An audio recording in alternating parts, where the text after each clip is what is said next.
Subscribe to our YouTube channel and press the bell icon to get the latest updates. Apart from COVID-19 pandemic and its humanitarian impact, other issues may also dominate the 76th UNGA, the global economic slowdown and the financing for development, for example, terrorism and related issues, climate change, the ongoing conflicts internationally, recent developments in Afghanistan, the UN Security Council reform, etc. These are likely to come up in the 76th UNGA.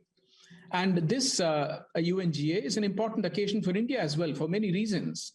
There is an expectation that India, as the leading voice of the developing world, as well as a member of the UN Security Council, will use its voice to take up global issues such as climate change, sustainable development goals, equitable and affordable access to vaccines, poverty eradication and economic recovery, women's empowerment and their participation in governance structures, terrorism, peacekeeping and peace building, UN Security Council reforms, etc.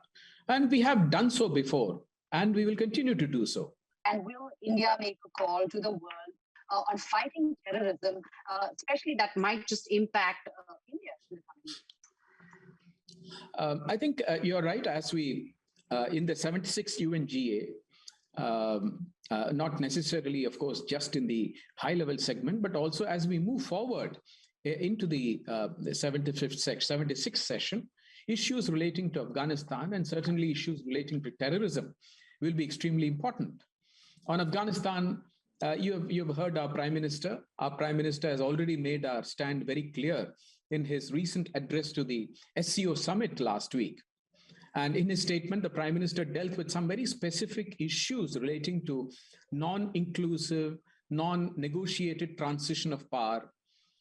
He emphasized the need for representation of all sections, including women and minorities, the impact of fundamentalism and instability on terrorism and extremist ideologies, increasing radicalization, the impact of uncontrolled flow of drugs, illegal weapons, and human trafficking, and the serious humanitarian crisis facing Afghanistan.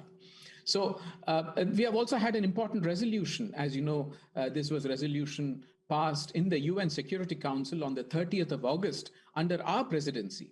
And this in many ways sets out the benchmark for the situation in Afghanistan.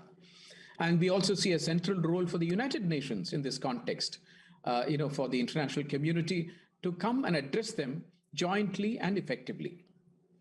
As regards terrorism, you know that India has always been at the forefront to push for a joint and collective effort to combat terrorism in all its forms and manifestations.